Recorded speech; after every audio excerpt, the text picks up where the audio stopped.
Hi and welcome to Cherry Talks Movies. Yes, it is cold here at the moment, which is why I'm wearing my hat, which I picked up in an ice bar in New Zealand once upon a time when the world was young. This hat's lovely and warm. I should wear it around more. It's from the -5 ice bar, which I don't know if it's still there in Auckland, but was a nice place, even though I did get so cold I had to leave fairly quickly after getting there. And I've also got my scarf here. It is cold. It's damp, it's miserable, and I don't want to hear about how hot you are in the Northern Hemisphere because it'll only make me sad. But to liven things up, I've got a haul, a movie haul, some of which I bought new, some of which I got at various thrift stores and op shops and in the gutters of very seedy parts of town, and I'm going to tell you about them, and I'm going to tell you why I picked them up. Some of them I will keep, some of them I may not, and I'll let you know which ones I'm not going to keep, even though I've already watched the movies. So I did a trip on Wednesday out to Bendigo, which is about 150 kilometres away. It's an old gold mining city in the middle of Victoria, which is still kind of lovely, and it has a lot of op shops. So I decided to go there and just cruise around op shops until I get sick of it. My limit on op shops is 8. I went to 8 different op shops in Bendigo. Had a good day, even though it was cold, of course.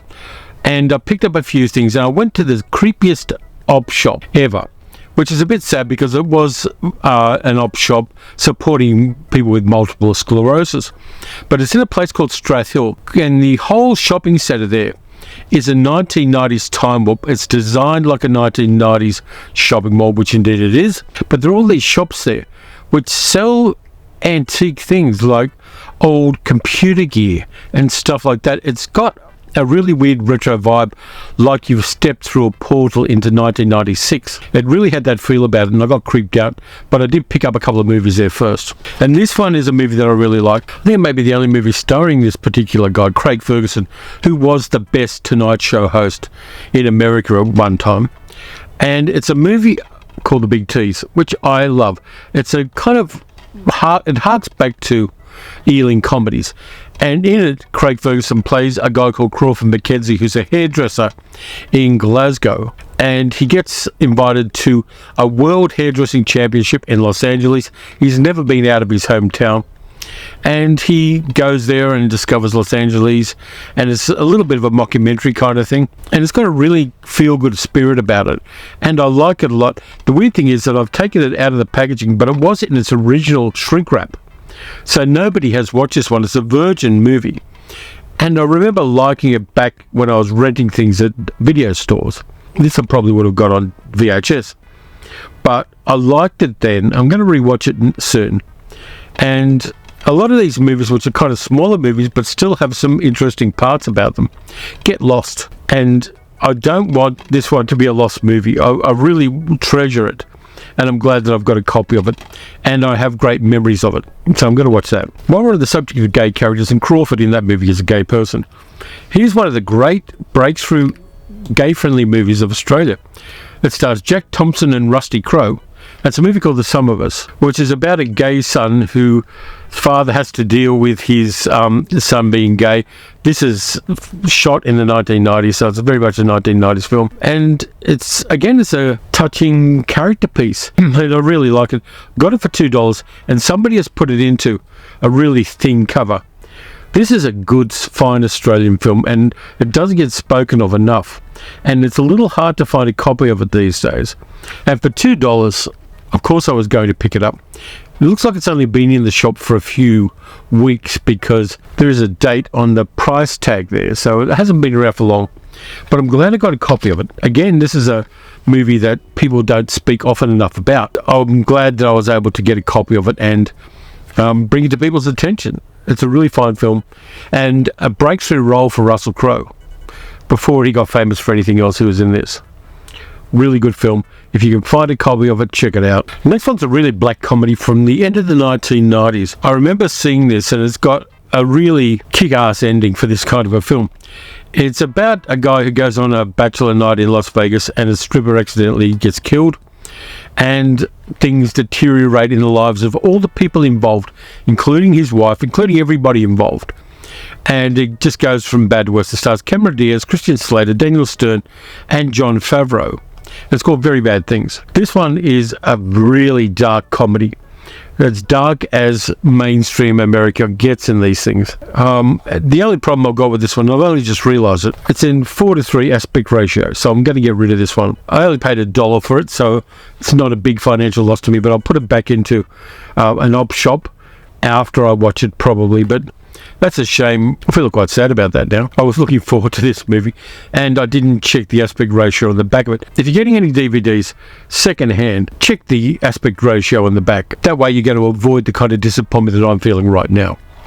That one, check out the movie, but don't get this one. I'm feeling quite bad about that. Next up, these are famous films. They were a series of films with Bob Hope and Bing Crosby. I've got The Road to Utopia, which is set in Alaska, but filmed in Los Angeles, of course, with Bob Hope, Bing Crosby, Dorothy Lamour. It's got Douglas Dumbrell, Hilary Brooke, Jack LaRue. This is one of the lesser road movies. The Road to Morocco being, of course, the best one, and The Road to Hong Kong, made in the early 1960s in England, being the worst one. I watched The Road to Utopia the other day. I'm not keeping this one because it's really not very good. The jokes don't hit, even though it was written by Norman Panama and Melvin Frank. Even in the terms of the time it was made in, the jokes don't hit as hard as they do in Road to Morocco, for instance. So I got that for $1. I'm going to put it back into the circuit. And the weird thing too with this one is there's a kind of narrator for the movie, played by Robert Benchley, playing Robert Benchley, and the narration is totally superfluous to the film. It really takes you out of the movie in a way. But that one I got. And then I also got Road to Zanzibar, which is not very good. It did give a lot of work to black people as extras, but there's really no agency, even though it isn't overtly racist. It's kind of slightly racist, about Bob Hope and Bing Crosby in Africa doing adventures. This one is better than Road to Utopia, but it's still not great. So I'm getting rid of that one as well. Then I got a couple of Blu-rays I picked up for $3 each. Then I got a couple of Blu-rays I got for $3 each. The first op shop I went to in Bendigo, which is a Salvo's place just as you come into town from the south. So for $3 I got LA Confidential, which I didn't have a copy of on Blu-ray. I do have a DVD of it, so I'll be recirculating the DVD. But even though it's got space in it, it's still got Rusty Crowe and Guy Pearce, Kim Basinger and Danny DeVito. Good film. Then I got one of the worst Die Hard movies, A Good Day to Die Hard, Bruce Willis. It's also got Jai Courtney in it, Cole Hauser. We went and saw this at the cinema with a couple of friends, and it's weird because the aspect ratio on this one's 1.85 to 1. So it didn't look as widescreen as all the other Die Hard movies we saw. And my friend went up to the people at the cinema and said, "Why did you show them the wrong aspect ratio?" Nope, they went cheap and didn't do a 2.35 to 1 aspect ratio for this Die Hard movie, which is kind of ordinary. The special effects are a little computery. It says harder extended cut. Haven't seen it, but I will watch it at some stage because it's a Die Hard movie. I'll give it another go. Then I got 3 more DVDs while I was up in Bendigo. This one I'd heard about kind of vaguely. Cost me $2. It's a movie called Escape from Tomorrow, which was filmed on Disneyland. So like in Disney World in Florida and Epcot and other Disney places around. They filmed it surreptitiously without approval of Disney. And it's a horror movie about father and son. I don't know too much about it. I'm going to go in on this one cold. And I love the idea of a film that was filmed surreptitiously in the House of Mouse. It's got points for me for just that. And I like the artwork there with Mickey Mouse's bloodstained hand without explicitly saying it's Mickey Mouse. From the look of things, it was filmed in black and white. Let me know if you've seen this one because I haven't. It says mature themes, sexual references and coarse language, which sounds pretty much like any conversation I've ever had. Yeah, I'm going to check that one out, and I may well do a full review of it at some stage in the future. Then I got a later John Wayne Western, mostly because it's got Anne Margaret and Rod Taylor in it. It's got Ricardo Montalban too. Bobby Vinton's in there, Christopher George, Ben Johnson, The Train Robbers. Haven't seen this one. It's got Rod Taylor in it, so I'm going to watch it. So I've got that for $2.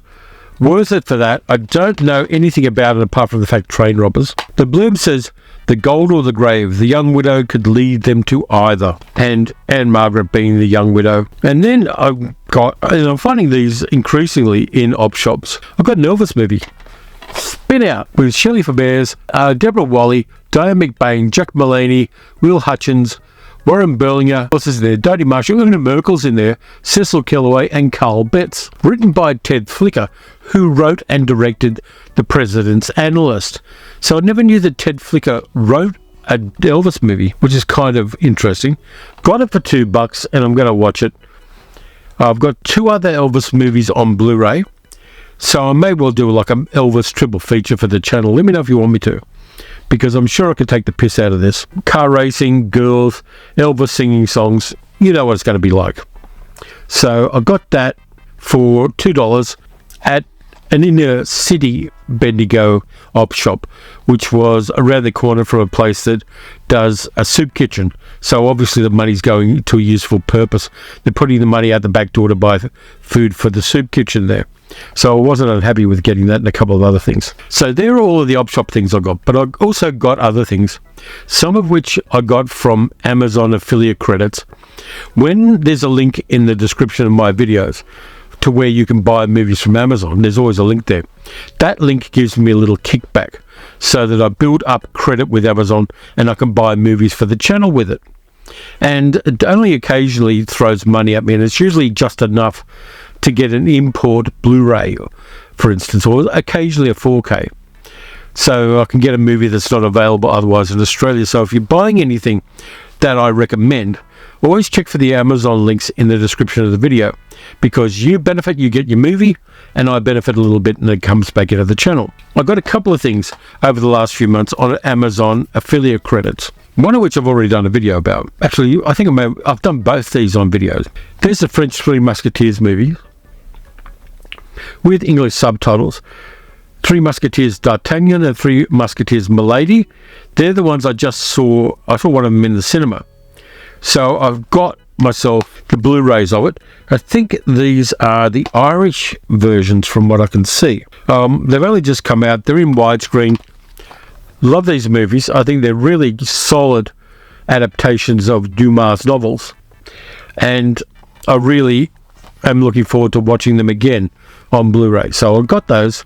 Again, it's a recommendation from me. This next one took a while to come, and it's not available on physical media in Australia because Disney, and I've talked about the movie, I saw it in the cinema, I enjoyed it, and I bought a copy from Amazon. It never arrived, and I had to fill out a form, and then they sent me another one and it arrived. And it is Poor Things. I finally got a physical medium of Poor Things to watch and enjoy. I'm looking forward to rewatching this one. If you haven't seen Poor Things, it's mind-blowing. It's science fiction. It's fantastical as well. And I enjoyed it so much at the cinema. I was determined to, in spite of what Disney does, get myself a physical copy of it. So that, I think it's currently on Disney Plus. So one day it won't be. But I've got my physical copy, so I'm happy with that. And then I got something locally, because it is available locally on physical media. Got the first film, and now I've got Dune Part 2. Denis Villeneuve's Dune Part 2, which in some ways I like better than his first one. A lot of people are very much hooked onto the David Lynch version. Good luck to you if you are.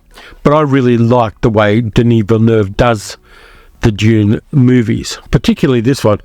This one is, in every way, it's an epic. It's the Lawrence of Arabia of science fiction. And the second one delivers. Now, Denis Villeneuve's doing a couple of other projects before he hits the Frank Herbert Dune world again in the movie. I enjoyed these enough that I wanted a 4K copy. If you can only get the DVD, get the DVD. If you can only get the Blu-ray, get the Blu-ray. But get the best you can possibly afford, because these are spectacular looking films, and Villeneuve brings a fully realized world for these movies. I know some people don't like it. Fair enough. I don't like some movies that people love. For me, these are the GOAT as far as adaptations of Frank Herbert's work. I really like to see somebody do some of Frank Herbert's other novels as well.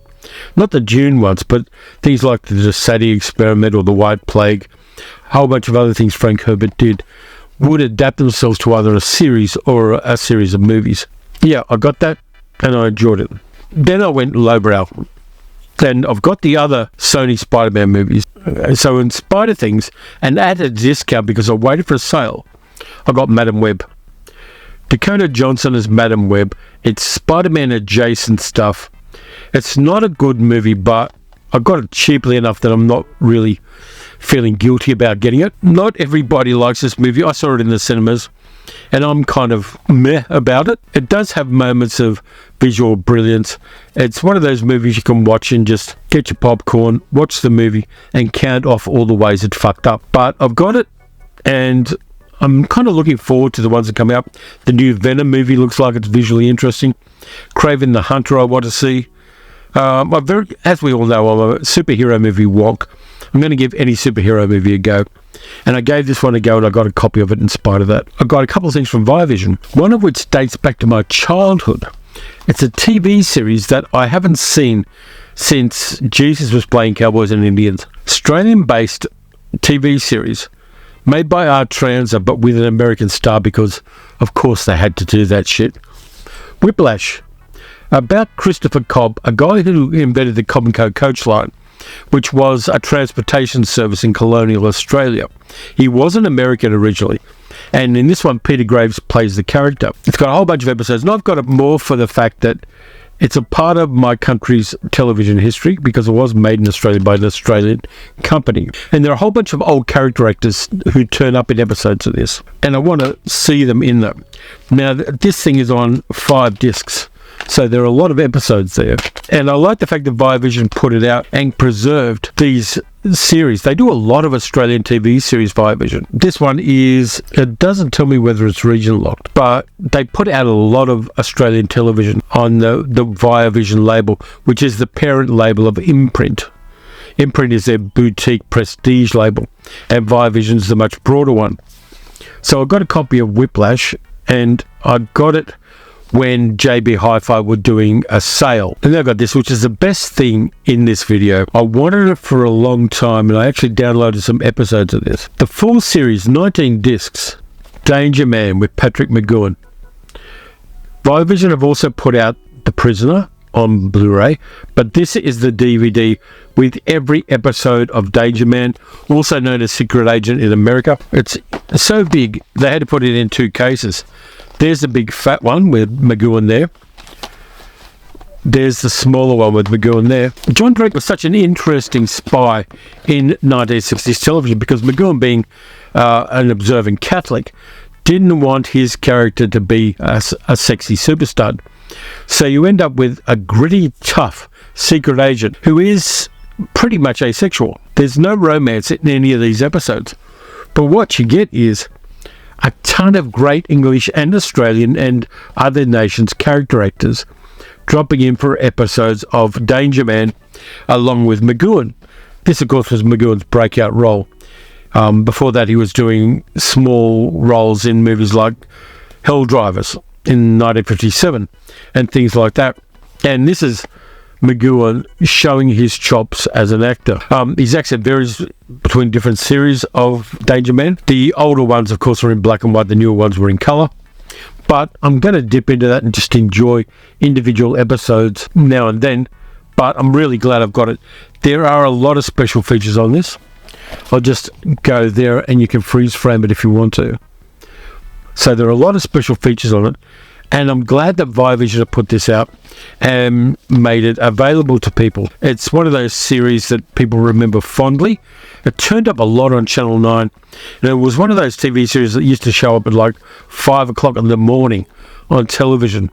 And people would get up early to watch it or record it on their video recorder. Great series, and I'm glad I got a copy of it now. I've already got The Prisoner on DVD, so I'm not sure I'm going to upgrade to the Blu-ray unless Viavision wants to send it to me. I'm glad I've got Danger Man. Good series, totally in my comfort zone as far as TV series of the 1960s is concerned. So that's it, that's the haul. Very varied, a lot of fun to collect. I actually got out of the house to do it, so credit to me for that. Let me know which of the haul you like and which ones you would like to have. I'm not giving them away to you, but I just want to know what you like. If you enjoyed the video, please like, subscribe, hit the notification bell. You can also support the channel by donating at patreon.com/terrydogsmovies or by becoming a channel member. And you get the extra videos I do when I'm driving around and just waffling about movies and life in general. I've started doing special videos for the Patreon people, which I will eventually release on the main channel. But for the immediate future, those are going to be Patreon only exclusives. If you are a channel member and you want to see those, let me know and I'll send you the link. So next up, I've got the Wednesday video. I'm not sure what I'm doing then, but I will find something to do. And until then, watch some good movies, watch some bad movies, watch some old TV shows. You know you're going to have fun. And I'll catch you next time.